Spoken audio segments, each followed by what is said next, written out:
Dans cette vidéo, tu seras l'un des premiers, voire seul C15 essence équipé d'un turbo.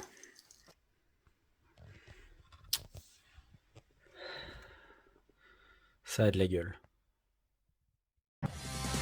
Déjà vu, I've just been in this place before. Higher on the street, and I know it's my time to go. Calling you, every search is a mystery. Staying on my feet, it's so hard when I try to be me. Whoa, déjà vu, I've just been in this time before. Higher on the beat, and I know it's the place to go. Calling you, every search is a mystery. Staying on my feet, it's so hard when I try to be me. Yeah.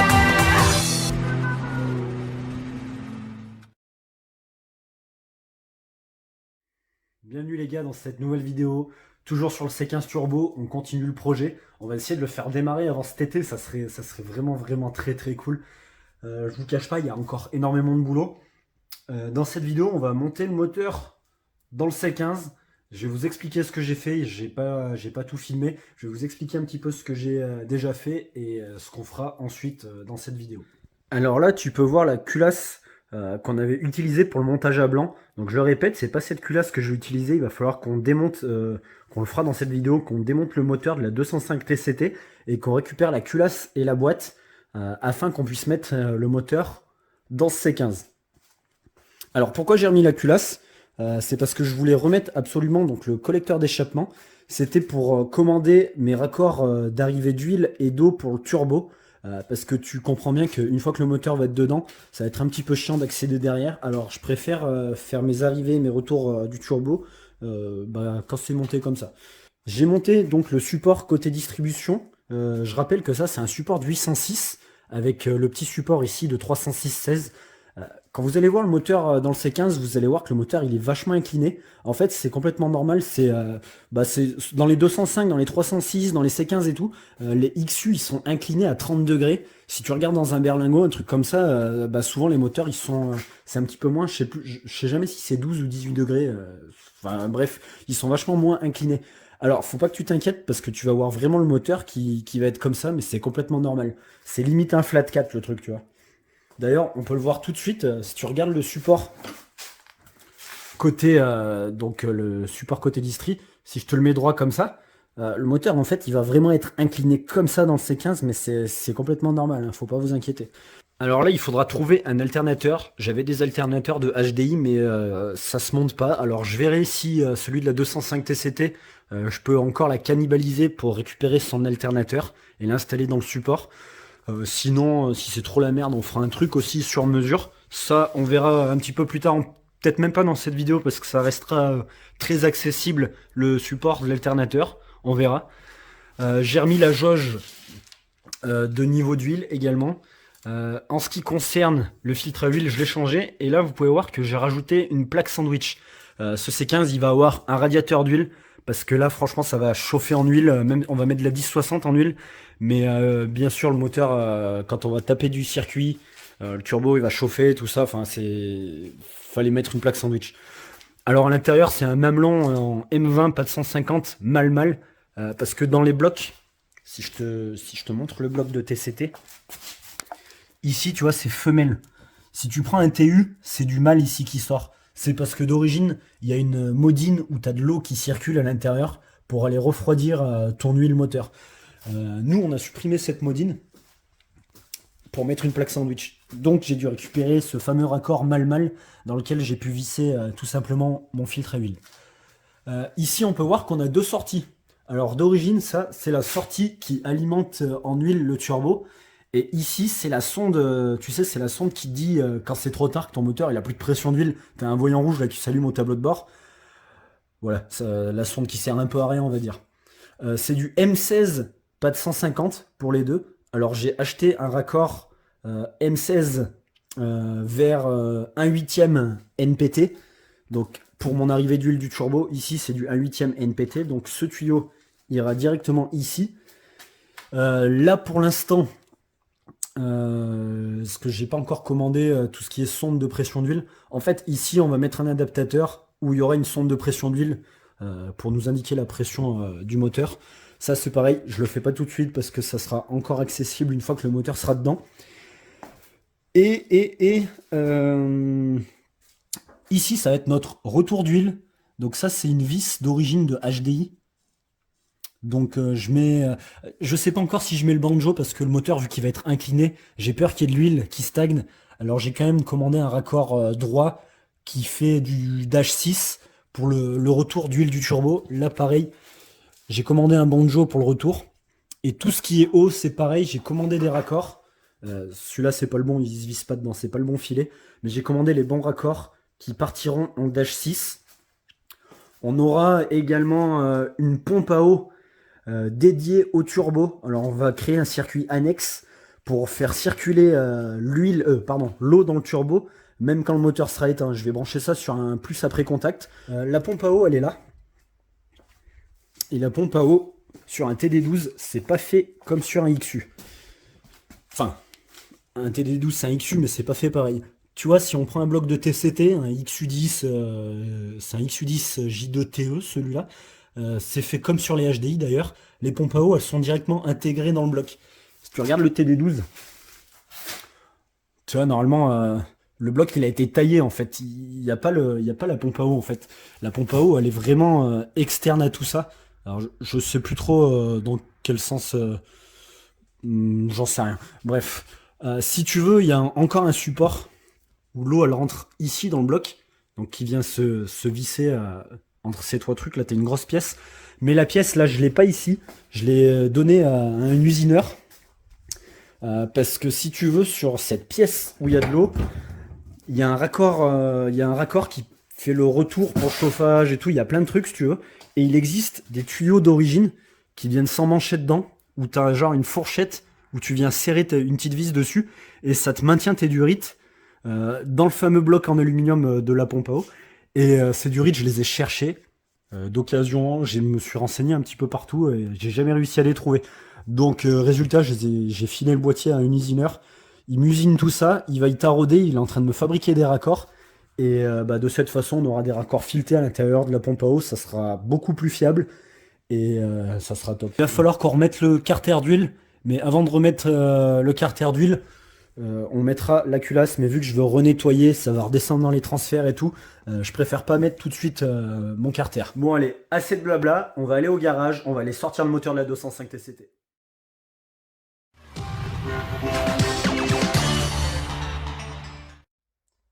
On n'est pas au garage en train de démonter le moteur. L'heure est grave les amis. L'heure est grave. J'ai des problèmes, mais j'ai aussi des solutions. Avant de te parler de mes problèmes, je vais déjà te parler de ça. Alors ça, rappelle-toi, c'est le support de la pompe à eau, donc du TD12.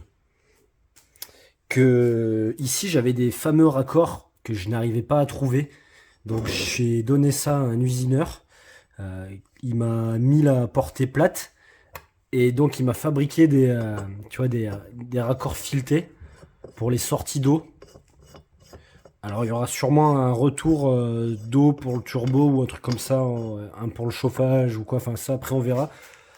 En tout cas le gars il m'a bien sauvé la vie parce que franchement c'était introuvable, j'avais demandé un peu partout et c'était la galère. Avant de te parler de mes problèmes, on va déjà installer tout ça. Après mûre réflexion, je me suis dit que la Westgate interne c'était un petit peu surcoté. Du coup j'ai posé l'externe. Et la sonde EGT, j'ai pas encore reçu les brides, mais j'ai une petite bride à souder en pas de 1/8 qui servira pour ça. Qu'est-ce qui t'arrive le chat? Miaou miaou. Miaou. J'espère que je vais avoir assez de pâte à joint parce que là c'est la fin, c'est la crise. En plus les prix augmentent, tu vois, bientôt on pourra plus mettre de pâte à joint. Ça sera trop cher. Oui oui, je fais partie de ces fils de... on n'a plus le droit de le dire sur YouTube. Mais je fais partie de ces fils qui montent leur moteur à la pâte à joint, tu vois. Après, c'est une partie que on va jamais démonter. C'est un peu comme la momone, passer un certain âge, plus personne n'a envie de la démonter, tu vois. Juste avant, là, j'ai poncé toutes les parties. J'ai enlevé la peinture, là, parce que tu vois, ça, c'est de...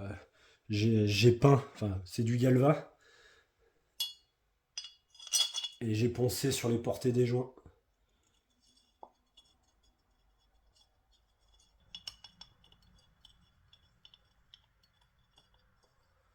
Il va être propre, ce petit C15. Hein, mon jeune?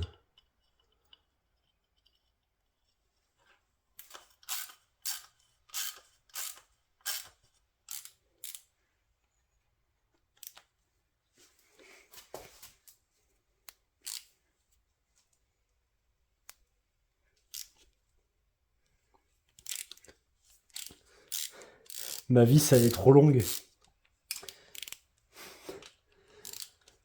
Parce qu'en fait, je sais pas ce que j'ai fait des vis d'origine.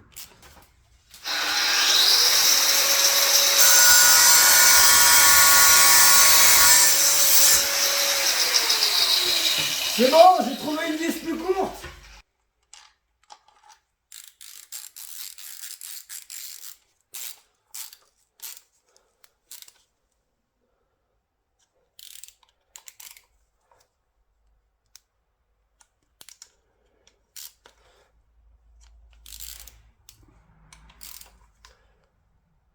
Le petit joint cuivre.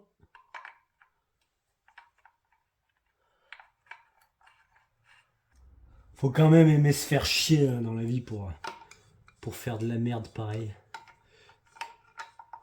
Je parle pas de l'usineur, hein, je parle de moi. Qui dans sa vie rêve? C'est le rêve de qui d'avoir un C15 turbo, ça?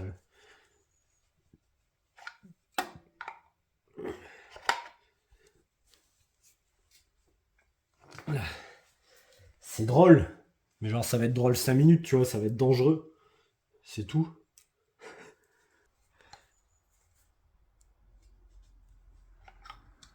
Par contre, j'espère que t'as pas vu. J'espère que t'as pas regardé les soudures.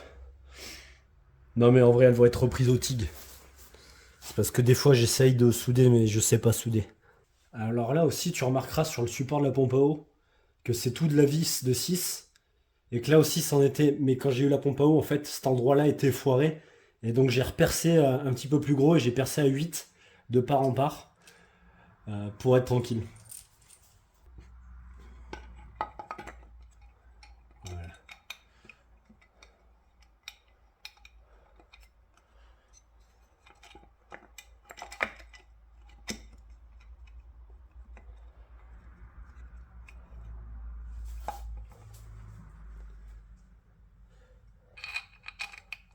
En vrai, tu vois là, comme je me fais chier avec mon TD12, avec du recul, j'aurais pris un bloc de HDI quand même. Quitte à fabriquer le support côté distri, ça aurait pas été si chiant. Là, ça se force à travers.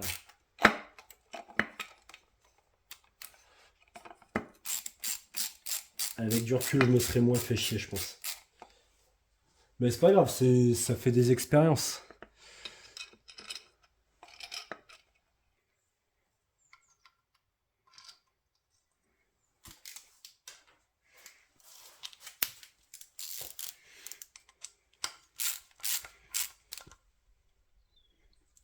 Voilà. T'as vu, c'est le seul endroit où j'ai retrouvé les vis. Alors ici, normalement, t'as ce boîtier d'eau qui vient ici. Et à l'intérieur, c'est le Carlosta. Donc c'est ce que je vous disais tout à l'heure. Nous, sur notre culasse d'essence, le Carlosta, il sera à la culasse. Et donc d'origine, sur le TD12, le Carlosta, il est là. Alors nous, bien sûr, ça sert à rien qu'on en garde deux. Alors celui-là, on va tout simplement supprimer le ressort et tout, faire en sorte qu'il soit constamment ouvert, tout simplement. Donc voilà, une fois défoncé, à quoi ça ressemble. Alors ça, c'est le vieux joint et j'ai pas envie d'acheter juste un Carlosta pour récupérer le joint. Alors je vais mettre de la pâte. Ça fera étanchéité. Et de toute façon, ça, c'est pareil, c'est un truc qu'on va jamais démonter. En vrai, si ça fuit, comment j'ai le seum, t'imagines? Je mets en eau, tac, ça fuit direct. Partout là où j'ai mis de la pâte à joint. Parce que ça serait pas le karma, ça. Le karma qui me rattraperait de tous ces mecs qui montent tout leur moteur à la pâte à joint.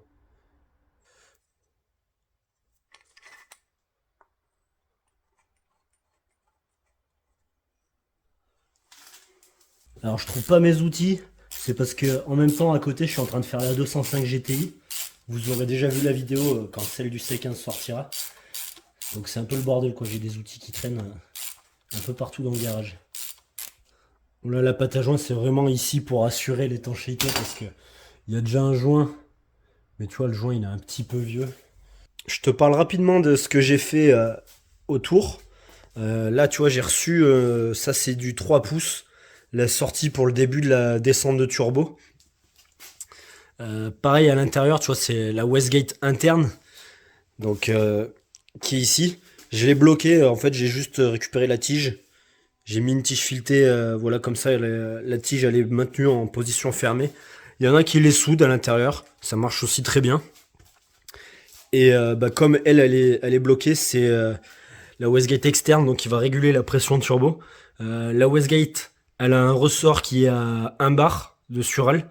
Mais nous, comme on va être en calculateur programmable, on fera fuir la surelle qui va passer donc dans la Westgate externe par une Mac valve. Et de cette façon, on pourra augmenter la pression turbo électroniquement via le calculateur. J'ai reçu les petits raccords. Donc ça, c'est pour l'arrivée d'huile du turbo. Donc je me rappelle plus, je crois que c'était du M16, pas de 150. Du coup, bah, la sortie va là et le tuyau ira directement ici. Euh, Le retour, il est là avec un vis banjo. Alors, je crois pas que c'est ça que je vais garder, parce que j'avais commandé une vis directe qui sort en Dash 6. Ça, on verra un peu plus tard. Là, j'attends encore mes raccords d'eau, qui devraient pas tarder à arriver. M16, pas de 150, toujours sorti en 1/8. Donc celui-là, il va nous servir pour la pression d'huile. Donc j'attends... Enfin, faut que je regarde. J'ai pas encore trop regardé les manos qu'il me faut. On va arriver au problème. Ça, c'est une courroie du 806 TCT. Donc là, tu vois, tu mets ta courroie, pas de problème. Tac. Et là, tu vois, il y a même pas le galet tendeur. Il n'y a même pas encore le galet tendeur. La courroie, elle est mais genre 15 fois trop courte. En fait, ce que j'avais pas prévu et ce que je savais tout simplement pas, on avait remarqué ensemble que la pompe à eau sur le TD12, elle est avec le boîtier là qu'on vient d'installer. Or, sur un bloc de HDI ou un bloc XU essence, la pompe à eau, elle est directement moulée dans le bloc. Et ce qui fait que quand elle est moulée dans le bloc, la pompe à eau, son axe, il n'est pas ici, il est vachement plus proche comme ça. Et du coup, bah, tu peux mettre une courroie de distribution de TCT, quoi. C'est fait pour. Sauf que bah, là, en fait, ce qui se passe, c'est que ta putain de courroie, elle est trop courte. Et là, l'enfer a commencé. Alors j'ai commencé un peu à me casser la tête et tout, à me dire bah vas-y c'est mort, en fait je suis un connard, je prends un bloc de HDI, tant pis c'est pas grave, on refait un moteur, il y a juste à repeindre un moteur, remettre les pistons dedans et tout. Je me disais c'est pas la fin du monde. Mais je me suis rappelé de Laurent, donc merci à toi Laurent, si tu regardes cette vidéo tu sauves un peu tout ce merdier. Laurent, c'est le gars, ce gars-là que je me suis inspiré pour faire le montage TD12 avec une culasse de TCT, parce qu'il a fait ça. Alors je lui ai envoyé un message, je lui ai envoyé innocemment, je lui ai dit, ouais, au fait, elle est pas un peu trop courte la courroie de TCT et tout. Et il me fait, ah si si si, j'ai galéré aussi. Je lui ai dit, vas-y, t'as pas une référence s'il te plaît? Et en vrai, lui, je sais pas combien de temps il a pinaillé, il avait commandé tout un tas de courroies de distribution et tout bah, pour résoudre le problème. Et en fait, il a trouvé une courroie qui se monte sur les moteurs Volvo et moteurs Volkswagen. Genre chez Volkswagen, c'est monté sur des autobus. Chez Volvo, c'est sur des camions plateaux et tout. Enfin, c'est une courroie vraiment à la con. Je l'ai pas encore reçue parce que, bien sûr, dans mes galères, UPS, ils ont perdu mon colis. Donc, j'ai pas encore la courroie pour te montrer exactement ce qui se passe. Mais la courroie de Volvo, tu vois, une courroie de TCT, là, c'est marqué 17 de large. Sauf qu'une courroie de Volvo, ça fait pas 17 de large. Ça fait comme ça. Ça, c'est une courroie de 2 litres HDI 90. Tu vois qu'elles sont vachement plus grosses, c'est pas 17, c'est 25,4. C'est ce diamètre-là aussi, c'est cette largeur-là aussi qu'on retrouve sur tous les moteurs en 16 soupapes de chez PSA. Donc, en fait, si tu te dis que la courroie est plus large, la poulie d'arbre à cam, Tu vois, là, ça y va pas. Pareil au niveau de la courroie de district, enfin du pignon de vilebrequin. Donc à partir de ce moment-là, bah, tu commences à dire, bah, je la brûle. Je le brûle le moteur. Et puis voilà. Il y a la solution en bas. Donc tu prends un pignon de 16. Alors lui, il est cassé.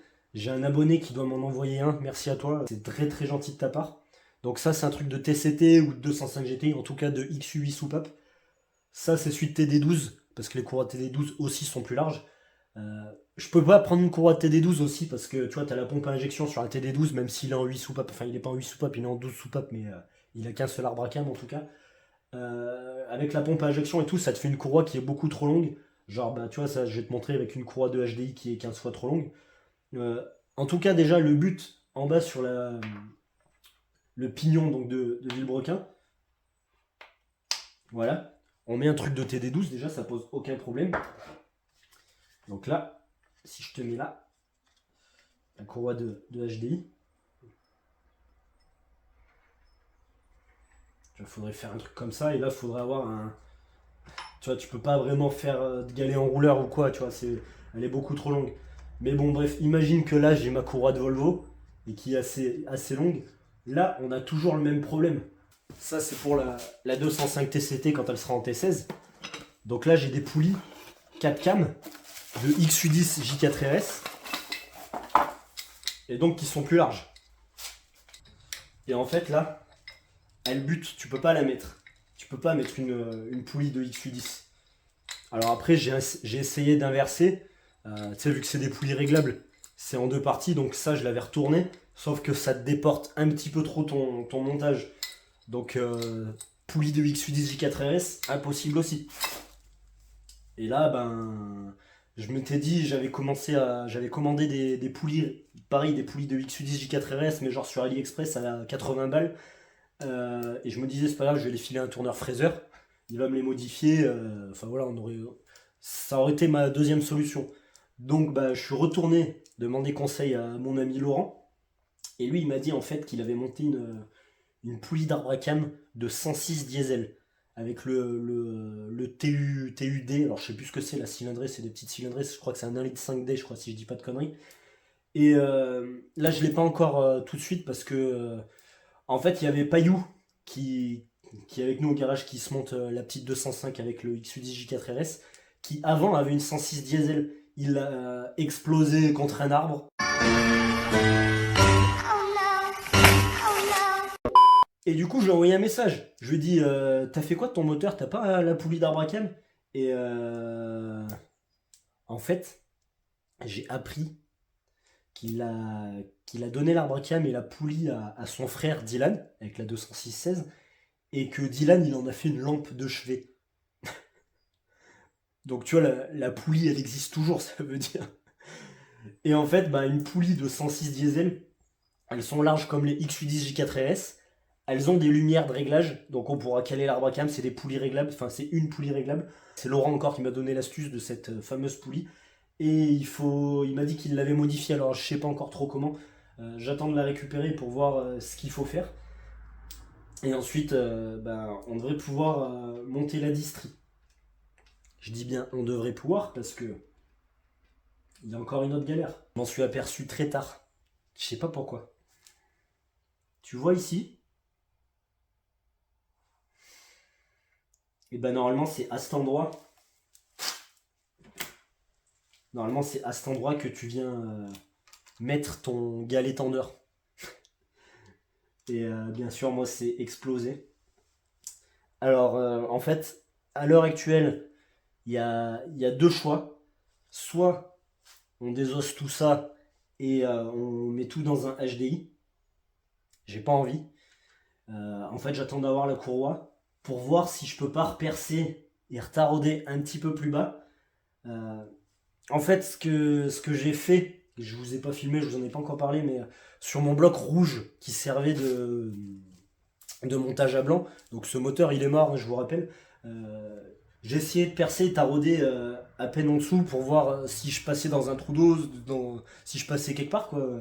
Et en fait non, derrière t'as de la place et tout, enfin tu peux percer loin et tarauder. Donc je pense que c'est la solution, on percera un petit peu là ou un peu plus là.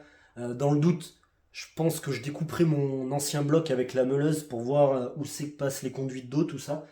Et encore un autre petit truc, évidemment. Ça, donc, c'est le galet tendeur de TCT, qui, bien sûr, est pas... Tu vois, c'est pas optimal. Mais j'avais un galet tendeur de HDI que j'avais parce que je devais faire la distri sur mon partenaire, je l'ai jamais fait. Et, et c'est pour ça que j'ai une courroie aussi de HDI d'ailleurs. Et du coup, on utilisera ce galet tendeur. Donc c'est un vrai bordel cette distri. C'est pour ça que la vidéo, elle a pris du temps à sortir. C'est un enfer. C'est vraiment un enfer.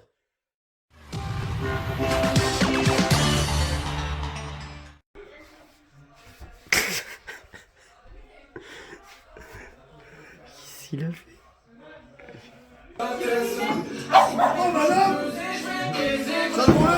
Eh ben c'est la mienne maintenant. Voilà les deux poulies. Donc ça, c'est celle de TCT. Celle-là, c'est celle donc du TU. Alors bien sûr, celle du TU est plus large, étant donné qu'on va mettre une courroie plus large, c'est exactement ce qu'on cherchait. Et comme chez Peugeot, ils ont été très sympas, ils ont mis d'origine sur les 106 diesel des poulies qui sont en deux parties, c'est-à-dire des poulies qui sont réglables. Alors, voilà. Si tu mets ça dedans, ici tu retrouves des lumières.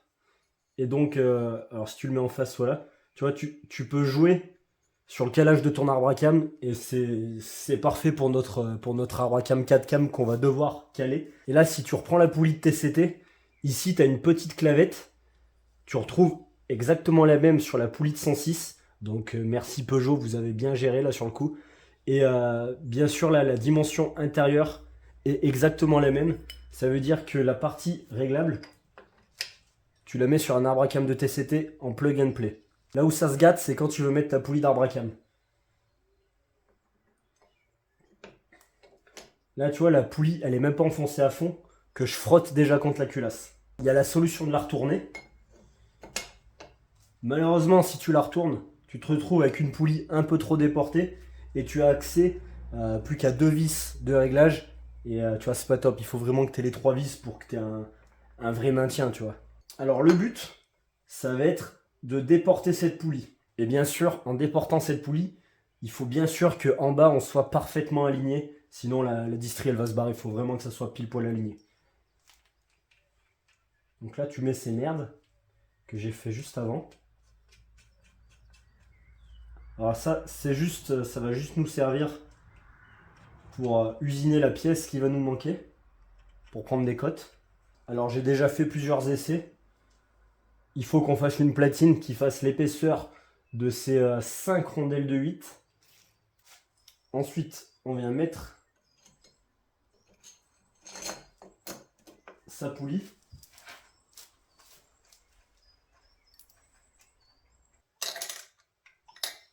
Alors bien sûr, en bas, je me suis assuré que le pignon était bien plaqué. Donc là, on vient prendre une règle bien droite et on le met sur la portée de la poulie d'arbre à cam. Et on s'approche tout doucement et on regarde l'alignement. Et là, on est vraiment pile poil aligné. Ce qui reste à faire, ça va être de prendre la cote donc, de l'épaisseur de toutes mes rondelles. Donc il y a 5 rondelles, je crois qu'une rondelle fait 1,5 mm, donc ça fait 7,5 mm à rajouter, à faire une platine. On viendra la mettre et serrer tout ça en sandwich. Et puis on aura notre poulie réglable pas cher.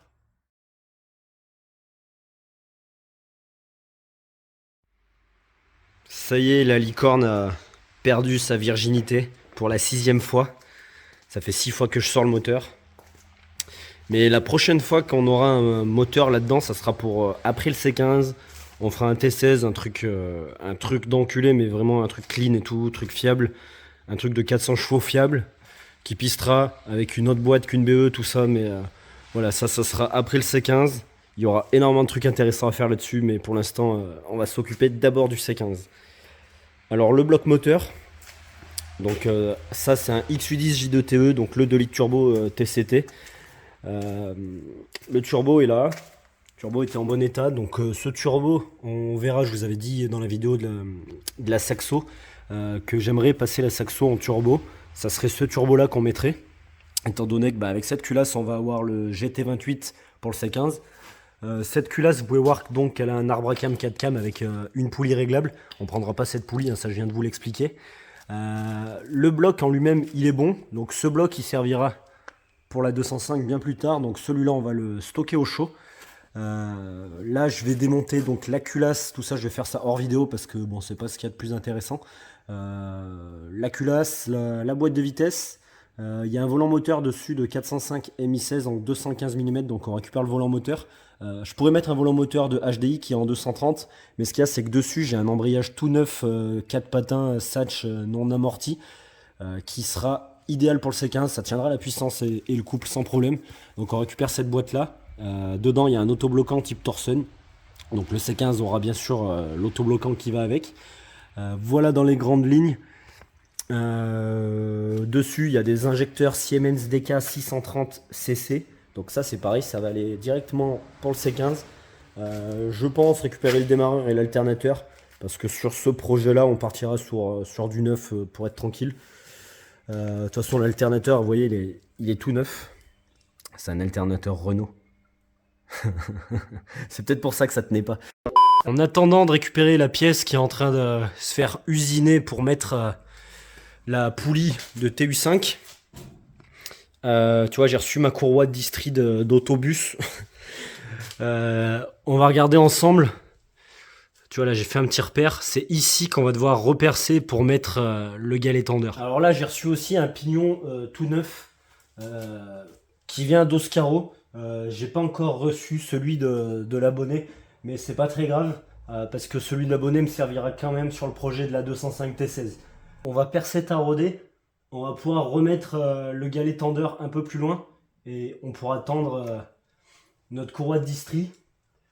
Je te cache pas que je me chie un peu dessus parce que là, si je foire ça et que je viens percer le bloc un peu trop loin, en fait j'ai gagné de tout redémonter et retrouver un moteur et recommencer de zéro.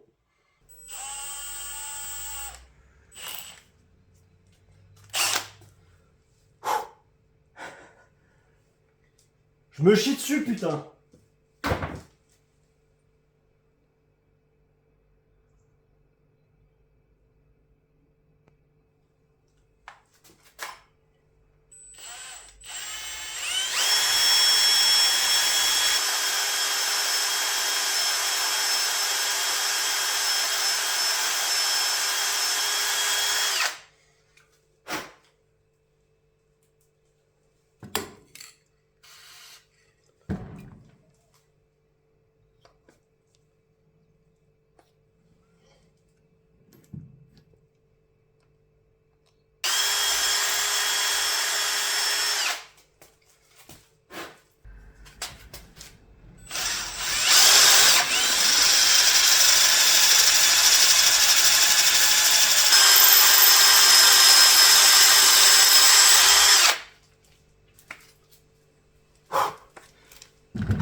Regarde, le trou est fait. Et en plus, il débouche juste derrière. Donc là, c'est sûr, il passe pas dans un conduit. Là, tu vois, on voit à travers, c'est le bloc. Allez, maintenant, on passe au taraudage. Là, même quand j'ai passé mon bac, je crois que j'étais pas aussi stressé.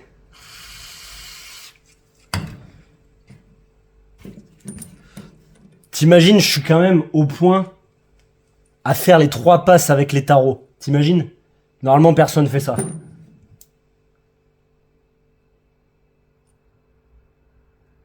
Je vérifie que j'ai le bon pas. On est bien sur du M8. Ah, vas-y, je réfléchis trop là, faut tarauder.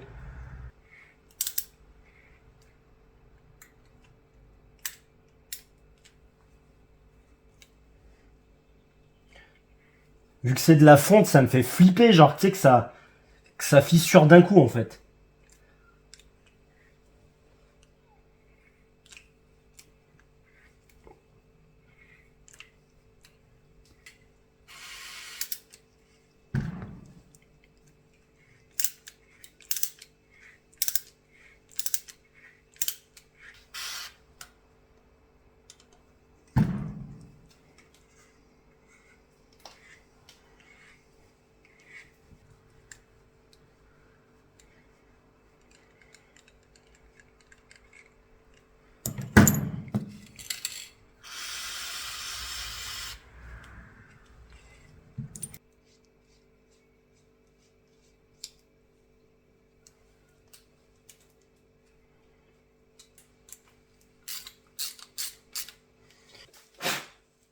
Bon, je nettoierai tout ça après. Je veux déjà enlever mon stress, savoir si j'arriverai à tendre cette distrie.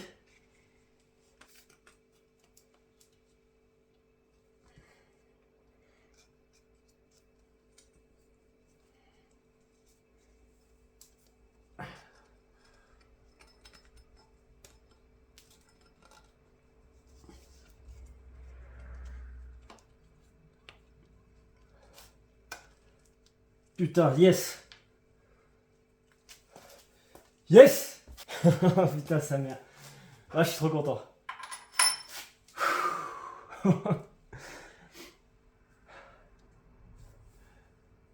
Ah putain, t'imagines même pas en vrai, mais comment ça m'a stressé cette histoire? C'est. Ah, j'avais le seum là, s'il fallait tout démonter et tout refaire, mais j'avais le seum, t'imagines même pas quoi. Ça c'est bon. Là, faut que je récupère le galet enrouleur du HDI. Enfin la vis. Là, la poulie, elle sera dégagée par celle 206 dès que la pièce sera usinée. Pour en mettre la distrie, la nouvelle culasse. Et putain, après on enquille en moteur, on enquille la boîte, l'embrayage, tout ça, et on le jette dans le C15.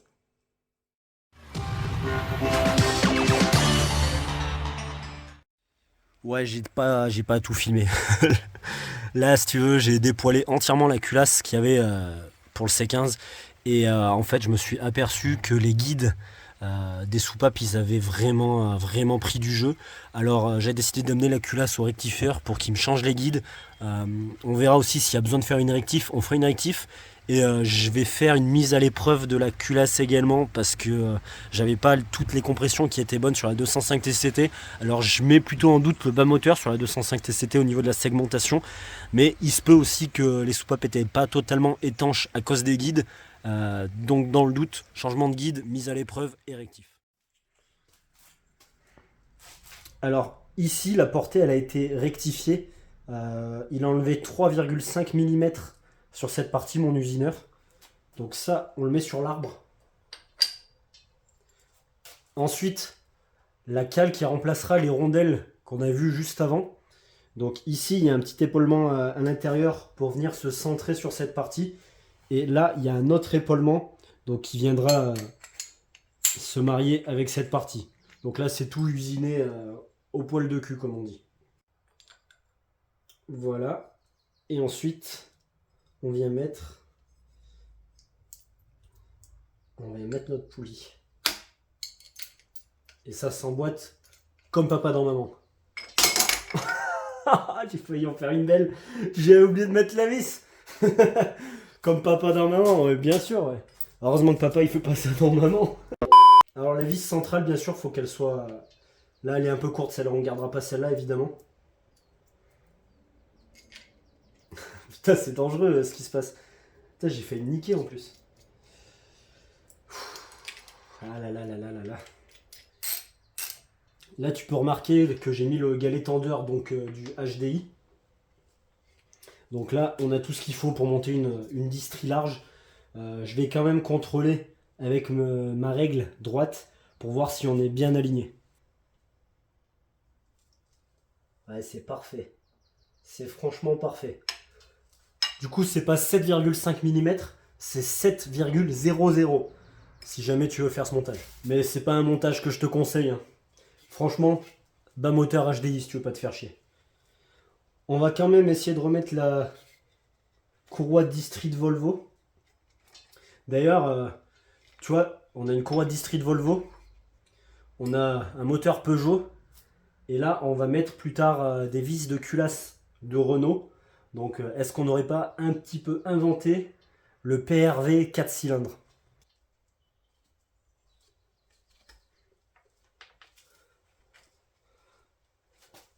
Tu vois, notre perçage, il est pas optimal. Parce que le galet, il est presque déjà un petit peu trop tendu, tu vois, quand il est là. La distrie, elle est mise. Juste ici, je te le préviens au cas où tu fasses ce montage, que je te conseille toujours pas d'ailleurs. Là, tu sais, tu as l'axe, tu as cette pièce-là. Si tu as un 8 soupapes, elle est courte comme ça. Celle pour le galet qui est plus long, cette partie-là, elle est un petit peu plus longue, logique. Donc tu es obligé de récupérer aussi la pièce du moteur de HDI par exemple. Avec nos lumières de réglage ici, on pourra jouer sur notre épure de distribution pour caler notre arbre à cam 4 cam dans les règles. Franchement, je suis vraiment content. Là, c'est un truc qui me stressait. Mais là, on est enfin bon. Je vous avais dit en début de vidéo que j'aurais aimé mettre le moteur dans le C15. Ce qu'il y a, c'est que je ne m'attendais pas à autant avoir de petites emmerdes au niveau de la distribution. Donc la vidéo, elle va s'arrêter là. Prochain épisode, je récupérerai enfin la culasse. On pourra la serrer. On calera l'arbre à cam. Il y a encore plein de petits trucs à faire au niveau du circuit d'eau et d'huile pour le turbo. Mon collecteur d'échappement, je ne l'ai toujours pas récupéré parce que là, j'ai fait reprendre mes soudures dégueulasses de la Westgate externe. Et je fais rajouter aussi une petite bride pour la sonde EGT sur ce collecteur. Donc le problème, c'est que là, la vidéo, elle va durer une éternité si je veux faire en sorte que le moteur soit dedans. Je préfère qu'on s'arrête là, avoir des épisodes qui sont déjà assez complets, je pense. Mais voilà, prochain épisode, c'est sûr, on mettra le moteur dedans, il n'y a pas de souci. Les gars, je vous annonce qu'il y a enfin la boutique en ligne Petite Sportive officielle qui a été créée dans la semaine. Donc le lien, c'est www.petite-sportive.fr. Vous retrouverez le lien dans la description. Pour l'instant, il y a juste un seul type d'autocollant. Dès que les stocks sont vidés de cet autocollant, j'en ferai fabriquer. J'en ferai fabriquer également des plus grands. En attendant, merci parce que les gars sur Snap et Instagram, des fois vous m'avez laissé des petits messages avec vos commandes. Ça fait grave plaisir, je les lis tous, ça fait super plaisir. En tout cas, si vous voulez aider les projets à la con, comme cette seigneurie qu'on voit juste derrière, je vous invite à aller visiter le shop. Et merci pour tout. En tout cas, la seigneurie derrière moi, ça annonce du très lourd. Je te cache pas, j'ai regardé un petit peu déjà des courbes de puissance et des vidéos de passage au banc avec notre même turbo chinois qu'on a installé sur le C15. À un bar 5, on peut espérer en tirer dans les 320 voire 330 chevaux. Je te cache pas que moi je vais souffler à 2 bars sur le banc. Prochain épisode, on finit de jeter le moteur dedans. Ça veut pas dire que ça va démarrer tout de suite, hein. Je vous calme tout de suite parce qu'il y a quand même beaucoup de boulot derrière. Rien que le faisceau d'injection à adapter, je pense que ça va être un bon casse-tête. Le circuit d'essence, j'y ai absolument encore pas réfléchi. Je pense qu'on va quand même mettre un bac tampon, tout ça. Il va falloir mettre une grosse pompe parce que la pompe d'origine ne suivra jamais, évidemment. Il y a un circuit de suralimentation à faire, ligne d'échappement. Il faut finir les freins à l'avant parce qu'il n'y a pas d'étrier. Il y a plein de petits trucs, il y a de l'instrumentation à mettre à l'intérieur. C'est tous des petits trucs qui vont prendre énormément de temps. En tout cas, j'espère que ça va démarrer avant cet été. On verra. Dès que ça tourne, on fera pas seulement des journées circuit. Je compte aussi m'inscrire à des runs officiels. Donc on verra ce que ça donne. Après, ça reste de la traction, donc en départ arrêté, ça va être éclaté. Par contre, s'il y a des runs où on fait des départs lancés, ça risque d'être assez énervé. Imagine un truc qui fait 350 chevaux pour 850 kg, ça donne quand même un très bon rapport poids-puissance. Le souci, c'est un petit peu l'aérodynamisme de boîte à chaussures. Mais bon. Les gars, merci d'avoir suivi cet épisode. On se dit à la prochaine. Salut.